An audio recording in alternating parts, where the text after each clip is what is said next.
Hello hello hello hello hello. आज मैं आपको बताने जा रहा हूँ नागपंचमी का महात्म्य। तत्पुरुषाय विद्महे महादेवाय धीमहि तन्नो रुद्रः प्रचोदयात्। ओंकार बिंदु संयुक्तम नित्यम ध्यायति कामदम मोक्षदम श्री ओंकाराय नमः। हर हर महादेव बम बम बोले जय श्री शंभू। आज एक पवित्र दिन नागपंचमी, जिसके गलों में सर्पों का हार है। शिव जी सर्प जिनके गले का भूषण हार है और विष्णु भगवान से सैया पे नाग की शेष सैया पे शयन करते हैं।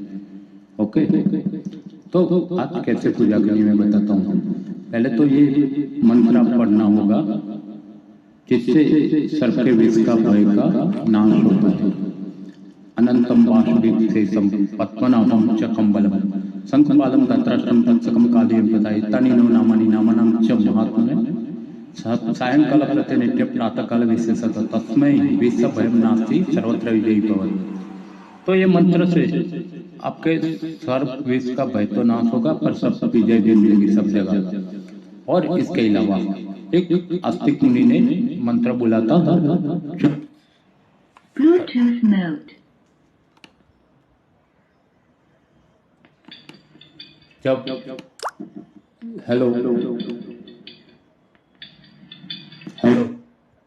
Bluetooth mode.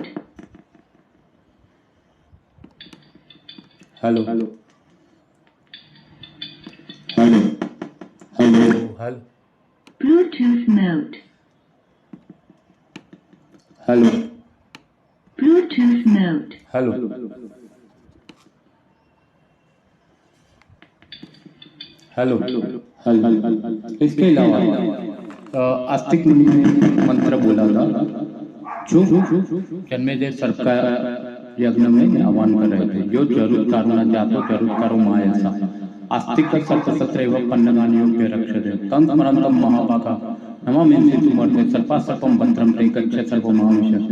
जन्मेजय यज्ञान्ते आस्तिकस्य वचनान्तरम् आस्तिकस्य वचस्त्वा यह सर्पो न निवर्तते सतता विद्यते मृद्धि शिष्य वृक्षम फलम यथा। माने मतलब है कि जब भी परीक्षित राजा की मृत्यु हुई तक्षक के डसने से, तभी उनके पुत्र जन्मेजय ने सर्पों के लिए यज्ञ किया। तब आस्तिक मुनि ने ये बोला था वचन कि अगर ये मेरा वचन सुन के जो भी सर्प है वो चला नहीं जाएगा, उसकी फैन का शीशम के फल समान इसकी फैन का टुकड़ा हो जाएगा। तभी सब सर्प घबरा जाते हैं।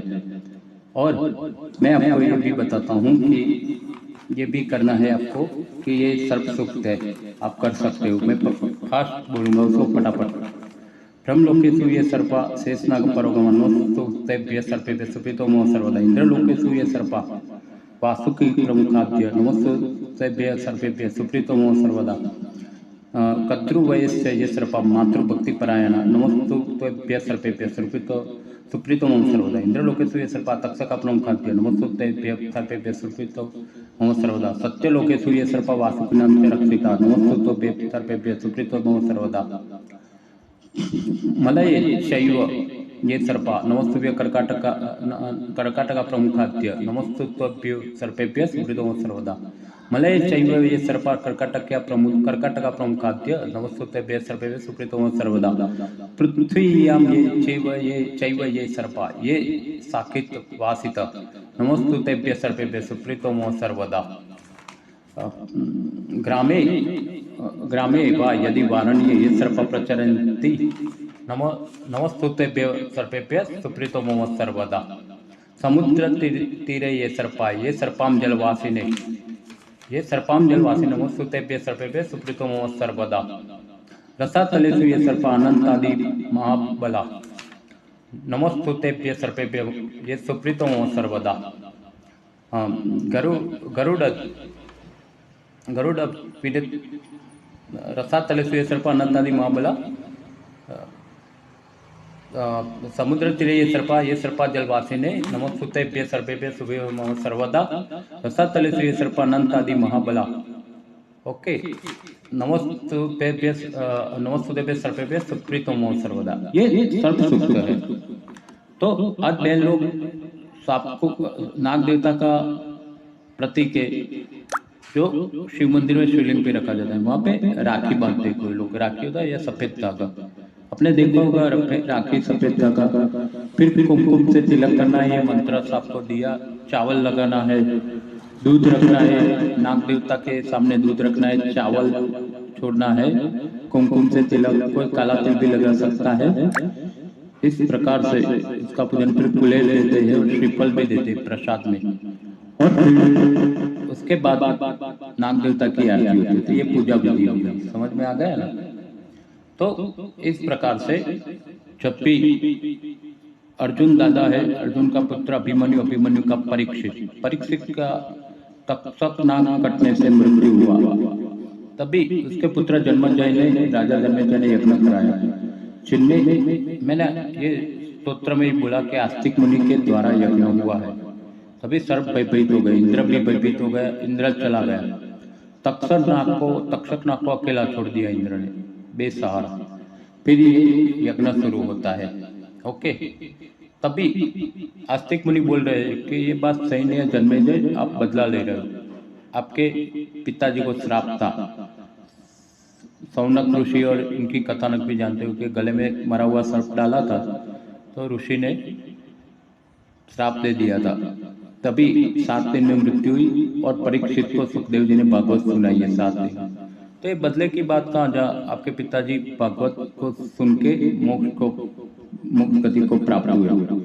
तभी जन्मेजय मना करता है, फिर सब लोग बोलते कि नहीं ये जन्मेजय गलत कर रहे हो। तो जन्मेजय ने बोला, ए आस्तिक मुनि, आप सोना लो, चांदी लो, गौ माता लो, जो भी दान लो, पर ये यज्ञ चालू रखे। फिर मनसा देवी है, नागों की माता है, उन्होंने भी मना किया। तब जन्मेजय राजी, सर्प यज्ञ बंद हुआ। वहाँ एक करके एक नाग अग्नि में गिर रहे, भयभीत होके अग्नि में गिर रहे यज्ञ में। वहाँ कर्कोटक नाम का नाग, शिव नगरी महाकाल है ना, जहाँ ज्योतिर्लिंग बोला था महाकाल, वहाँ शिव शरण गया, बच गया। तक्षक करके नाग इंद्रपुरी में इंद्र के शरण गया, वो भी बच गया है, बाकी सब यज्ञ में स्वाहा हो गए। तो इस प्रकार से ये नाग देवता की कहानी आती है, इसको आप आज नागपंचमी को सुनेंगे। ओके, ये मैंने सर्वसुख भी बोला, पूजा का विधि भी बताया। तो मैं बता दूं कि कथा की ओर आगे बढ़ते हैं कि विष्णु भगवान का प्रिय है गरुड़, विष्णु का वाहन है गरुड़। ओके, अरुण उनके सारथी है। तो कश्यप ऋषि ने 2 पत्नी थी, एक विनता और एक कद्रु। जहाँ पे विनता है वो गरुड़ की माता है, जो बहुत ही प्रिय गरुड़ पुराण है। आपने गरुड़ पुराण भी सुना होगा। विष्णु का प्रिय वाहन है गरुड़, उनकी माता है विनता और कद्रु के सर्वपुत्र हुए, नागपुत्र सब। तब एक बार शरत लगी कद्रु और विनता में कि घोड़ा है, अश्व है, वो सफेद कलर का है। तो कद्रु सर्प माता थी, वो उसमें कपट आ गया, उसमें थोड़ा कपट था। विनता बहुत ही भोली थी, गरुड़ जी की माता। तभी कद्रु ने सर्पपुत्रों को बोला कि आप घोड़े की पूंछ को सफेद कलर से सूक्ष्म रूप में जाके कलर कर दो, तभी वो सफेद लगेगा। तो ये कपट की बात हुई ना भैया। तभी उनके पुत्रों ने मना कर दिया, माता जी मैं ऐसा गलत नहीं करूंगा, मेरी माता आप भी है और विनता भी है। तभी कद्रु ने सब अपने नाग पुत्रों को, अपने ही पुत्रों को श्राप दिया कि जब जन्मेजय का यज्ञ होगा आप सब ओम स्वाहा यानी यज्ञ में पल के जल के खाक हो जाओ। तभी आस्तिक मुनि ने यज्ञ को रोक दिया, जन्मेजय को समझाया। तभी 2 नाग बच गए, कर्कोटक के जो महादेव शिव के शरण में गया महाकाल नगरी में, वो बच गया। और तक्षक इंद्रपुर में इंद्र के शरण गया, इंद्र भी भयभीत हो गया था, इंद्र भी अदृश्य हो गया था और तक्षक नाग को फिर शरण दी है। तो मनसा देवी नागों की पुत्री बोली जाती है, नाग माता भी बोला जाता है। तो मनसा देवी का हरिद्वार में मंदिर है। हरिद्वार से कुछ दूर, कुछ किलोमीटर दूर योजन पे मनसा देवी का मंदिर हरिद्वार में है, जो मनोकामना सिद्ध करती है, जो नागलोक की माता है, नागलोक की साम्राज्ञी है मनसा देवी। हम सब मनसा देवी का पूजन करते हैं, जिनका जन्म माता और पार्वती और शिव से हुआ था। ऐसा हुआ, माता पार्वती और शिव एक बार जल क्रीड़ा कर रहे थे, तब सभी सर्पिणियों ने माता पार्वती शिव का तेज ग्रहण किया, जिनसे पुत्री हुई, जिनका नाम मनसा देवी हुआ। हरिद्वार में उनका मंदिर है, शिव पार्वती जी की पुत्री है, मानस पुत्री मनसा देवी। तो ये नागों की माता थी। तभी जन्मेजय को आस्तिक ऋषि कुछ समझा रहे कि यज्ञ बंद करो, विनाश होगा, सर्प भी भयभीत हो चुके, आपके पिता का जो दूषित था तक्षक वो भी शरण आया है। तो इस प्रकार से बहुत समझाने के राजा जन्मेजय ने यज्ञ को बंद किया है। तभी बोले थे आस्तिक वचस्रुत्यम ये सर्पो न निवर्तते सततया विद्यते मूर्धनि सवृक्षम फलम तदा। जो सर्प चले नहीं जाएंगे इसके शीशम वृक्ष के फल के समान 100 टुकड़े हो जाएंगे। तभी सभी सर्प भाग गए हैं, यज्ञ बंद हुए हैं। तो इस प्रकार हमने कश्यप ऋषि की 2 पत्नी थी कश्यप ऋषि की, एक कद्रु गरुड़ जी की माता और विनता सर्पों की माता। तो गरुड़ जी विष्णु के सेवक है, विष्णु के वाहन है। इस प्रकार गरुड़ में भी बहुत दुख आया और विष्णु पुराण के साथ गरुड़ पुराण की भी रचना हुई, हम पढ़ते हैं गरुड़ पुराण। एक कथा हुई सर्पों की, आज नाग पंचमी है। ओके, आपको इतने तक पता चल गया कि शरत लगी थी कद्रु और बिंता के बीच, घोड़े के अश्व का सफेद होना रंग किया नहीं। तभी ये कहानी बनती है और माता कद्रु नागपुत्र को श्राप देती है। तो आस्तिक मुनि ने इस प्रकार से यज्ञ बंद करा जन्मेजय से, और मनसा देवी की उत्पत्ति हुई है। शिव पार्वती की मानस पुत्री, हरिद्वार जब जाओ मनसा देवी मंदिर जा सकते हो। आज नाग पंचमी है, मनसा देवी की पूजा करते हैं जो माता पार्वती शिव की पुत्री है। तो इस प्रकार से सर्प सूक्त करेंगे। मैंने स्तोत्र भी दिया, नाग का 8 नाम भी दिया, बरोबर। तो इस प्रकार से करने से नाग है ना, देखो मैं बताऊं, सांप नाग है वो पाताल लोक में है। और जो संपत्ति पाते हैं जमीन भूमि, आज हमको जमींदार होते तो बहुत सारे पैसे मिलते। तो ये जमीन की और जो अदृश्य संपत्ति वो नाग देवता की कृपा से मिलती है हमको, समझ में आ गया। जो भी हम जमीन पाते हैं, जमीन की गिफ्ट मिलती है किसी को, तो नाग देवता की कृपा समझो। सपने में नाग देवता है, पितर लोक में भी है। हमारे पितरों को प्रसन्न के लिए, पितरों की प्रसन्नता मुक्ति के लिए हम नाग देवता पूजा करते हैं यार, आज भी करते हैं, रोज भी करते हैं। जो शिवलिंग के ऊपर विराजमान होते हैं नाग देवता, उसका पूजन करते हैं। तो इस प्रकार पितृलोक का भी महत्व है। श्राद्ध पर्व आएगा तो पितरों को मुक्ति और प्रसन्न करने के लिए नाग देवता की पूजा, और अखुट संपत्ति देते हैं। जहाँ पाताल में जमीन में संपत्ति है, जहाँ भूमि रूप पे संपत्ति है, हमको भूमि मिलता है, इसीलिए नाग की पूजा बोली गई। बहुत सारे पिक्चर्स भी बने, आपने देखे बॉलीवुड में, नागिन श्री देवी का तेरे संग प्यार में नहीं छोड़ना चाहे तेरे पीछे, वो नाग देवता की कहानी है। नागिन नगीना बना अमरीश पुरी श्री देवी थी। और दूध का कल्पी बना, जहाँ देखते तो अपने सॉन्ग गाए, वो मदारी लोग होते हैं ना, उसका बीन बजाते हैं मदारी। मैं ना तुझे भुलाऊंगा, मैं ना तुझे भुलाऊंगा, मेरे नाग राजा भाग जाना वापस ना आना, तेरा मेरा है दुश्मन जमाना, तेरा मेरा है दुश्मन जमाना। नागदेव को भगा देते जाके सिर्फ बीन बजा के। इस प्रकार से नाग का कितना महत्व है। मदारी लोग आज तो बहुत कम स्नैक्स तो होता है, 5G टेक्नोलॉजी डिजिटल युग में मदारी भी कम हो गए, सांप देखने को मिलेंगे। तो सांप है ना, तो पाताल लोक में रहते हैं, और पितरों की मुक्ति और पितरों को ऋण से मुक्त होने के लिए सर्प की पूजा करते हैं, जिससे अखुट संपत्ति मिलती है। जमीन में से भूमि रूप से भूमि दान होता है, संपत्ति मिलती है, इसलिए नाग की पूजा करते हैं। और कभी कभी सपने में नाग होना शुभ होता है, सपने में सांप या नाग दिखे तो हम शुभ भी मानते हैं ज्योतिष से। इस प्रकार से ये मैंने पार्ट 1 में पूरा कहाँ तक बोला, देखो मैं पहले से बोल जाता हूँ, आपको याद रहे। आपको पहले उसके 9 नाम बोलने हैं। अनंत नाग है, वासुकी प्रमुख है, शेषम पद्मनाभम च कमलम शंखपालम धात्राष्ट्रम कक्षकम कालियम तथा इतानी 9 नामानि एतानि 9 नामानि नागानां च महात्मनः सर्प सायंकाले प्रठन नित्यं प्रातःकाले विशेष तस्मै विषय भयं नास्ति श्रोत्र। अगर सांप ने काटा है, गांव में कभी सांप काटता है, सांप काटता है विष नहीं उठता तो आदमी मर जाता है। तो ये 9 नाम बोलना है हमको, हर रोज बोलना है, ऐसे आज नहीं, आज नाग पंचमी से नहीं।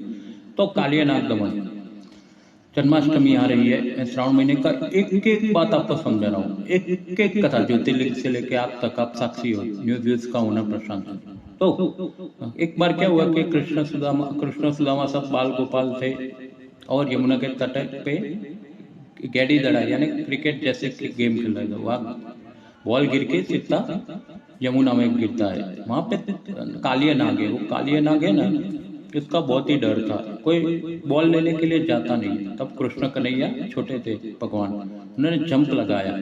तभी नागिन सब उसको विनती करती है, आप चले जाओ, एक मामूली गेंद के लिए, बॉल के लिए आप तक्षक नाग से पंगा क्यों ले रहे हो? कृष्ण भगवान ने बोला जो भी है देखा जाएगा।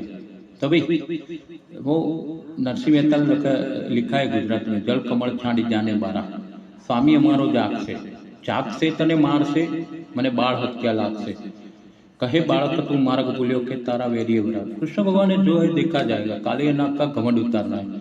तो कालिया नाग के विष के कारण यमुना एकदम काली काली सी हो गई थी, बहुत ही प्रदूषित। तभी कृष्ण भगवान कालिया नाग के पास जाते, कालिया नाग को घमंड चढ़ा हुआ था। तभी कृष्ण उसके फण होता है ना, उस पर सवार हो जाते और खेलते हैं।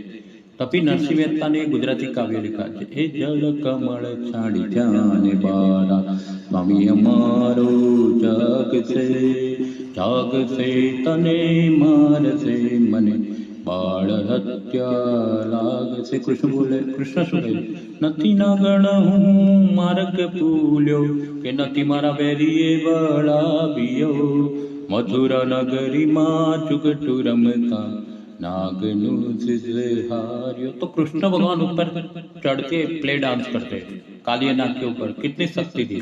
तब नाग का घमंड उतरता है, वो क्षमा मांगता है, उसको गेंद वापस देता है। फिर कृष्ण सुदामा बलभद्र सब गेंद खेलने लगते। इस बार कृष्ण ने साहस करके पूरा जंप लगा के यमुना में गए थे और कालिया नाग की फैन पे वो कब्जा कर लिया आधिपत्य। तभी नागिन भी क्षमा मांगती। तो नाग पंचमी का इतने तक आपको महत्व बताया, आगे भी कथानक बहुत है और कथा भी बोल रहा है। ये पार्ट 1 हुआ। दूसरे पार्ट में जो महिला लोग आज नाग पंचमी का व्रत करे, जो महिला लोग, उसको भी विधि बताऊंगा कथा। और खास करके रबारी समाज के लोग, यहाँ कड़ी के पास भी एक गोगा बाबा का मंदिर, वहाँ दर्शन पे जाते। रिलीफ रोड पे बाटा के पास ही है नाग देवता का मंदिर, आप दर्शन को जा सकते हैं। इधर नाग यज्ञ भी होता है यार, मालधारी समाज, रबारी समाज, हिंदू समाज के लोग यहाँ नाग के लिए यज्ञ भी करते हैं, उसका भी फल होता है। तो इस प्रकार से नाग पंचमी का महत्व था। अभी जन्माष्टमी आएगी, आपको पूरा पता चला, एक बार रिपीट कर देता हूँ। तो पहले से मैंने 9 नाम दिया, वो महिलाओं को पढ़ना है। फिर नाग को राखी बांधनी है, यानी सफेद धागा, कंकु चावल सबसे पूजा करना है, कुलेर देते हैं, श्रीफल प्रसाद, आरती उतारनी है नाग देवता की, सर्प सुक्त बोलना है, जो भी बोल गया मैं आपके सामने अभी बोला सर्प सुक्त। फिर नाग के वो विष का हरण होता है, इसके लिए भी ब्रह्मलोकेश हुई सर्पा शेष नागा प्रोग्राम वहां से बोला। ये सब सूत्र याद रखा है, मैंने धीरे धीरे बोला है, फास्ट भी बोला होगा पर याद रखा। वहां पे गए हम कद्रु, कश्यप ऋषिपति कद्रु विनता, कद्रु के सर्वपुत्र थे विनता के गरुड़ जी थे, गरुड़ पुराण आए विष्णु के वाहन। ये भी बताया आस्तिक मुनि ने कैसे यज्ञ रोका ब्राह्मणों के। नहीं जन्मे जय बोल दिया, आप ऐसा मत करो, पैसों की लालच नहीं है, आप सर्प यज्ञ रोक दो, सृष्टि का। आपके पिताजी की इच्छा है, परीक्षित राजा की, और दादा अर्जुन की भी इच्छा है, आप सर्पयोग रोक लो, विनाश आएगा। तभी जन्मे जय मान गए राजा। तो इस प्रकार से इस कथा भी सुनी, आस्तिक मुनि की सुनी, फिर कद्रु बिनता की सुनी, और मनसा देवी का जन्म, मनसा देवी जो शिव की मानस पुत्री है, पार्वती माता की, जहाँ पे हरिद्वार के पास मंदिर है। जो सर्पिणियों ने शिव पार्वती जल क्रीड़ा करे थे, तेज ग्रहण किया, उससे मनसा देवी की उत्पत्ति हुई। तो मनसा देवी नाग माता, उन्होंने भी बीच में पढ़ के ये विनाशकारी यज्ञ का रोकना हुआ संभव। तब आस्तिक मुनि की बात मान गई और जन्मे ने यज्ञ रोक लिया। और परीक्षित भी सुखदेव जी द्वारा भागवत कथा सुन के 7 दिनों में मोक्ष को प्राप्त हुए। इस प्रकार से एक पूरी कहानी नाग पंचमी की हुई। दूसरा पार्ट भी बताऊंगा। Thank you. ओम नमः शिवाय, हर महादेव, बम बोले, जय शिव शंभो। वागर सवित संपृक्त वागदावधि पत्तय जगत पितृ वंदे पार्थ गणेश। नाग देवता का मंत्र ओम नागनाथ है, नागनाथ है, नागनाथ है, ओम नागनाथ है, नागनाथ है, नाग देवता प्यो ना, नाग देवता प्यो ना, नाग, ये मंत्र पढ़ना है। ओम पित्रे नमो, पित्रे नमो, पितृ नमो, पितृदेव, ये सब मंत्र महिला पूजा समय पढ़ेगी नाग देवता के समय। नाग देवता पे, नाग देवता पे, नाग देवता पे, नागनाथ है, कोई भी मंत्र। तो इस प्रकार से पूजा होगी आज नाग देवता की। खास करके रबारी समाज और मालधारी समाज होते, वो लोग नागों को बहुत पूजते, उसको वही बोलते हैं उनको कि गोगा बाबा भी कहते हैं, उनकी पूजा करते हैं। और दिया चुखे घी का दिया भी जलाते थे और नाग देवता दर्शन देते, वरदान देते। सभी समाज, हिंदू समाज के लोग आज नागपंचमी मनाएंगे। कालिया नाग दमन की कथा सुनी, कृष्ण भगवान ने किया, उसका घमंड उतारा है, कालिया यमुना नदी शुद्ध हुई। तो नमस्कार, ओम नमः शिवाय, जय भारत, जय हिंद।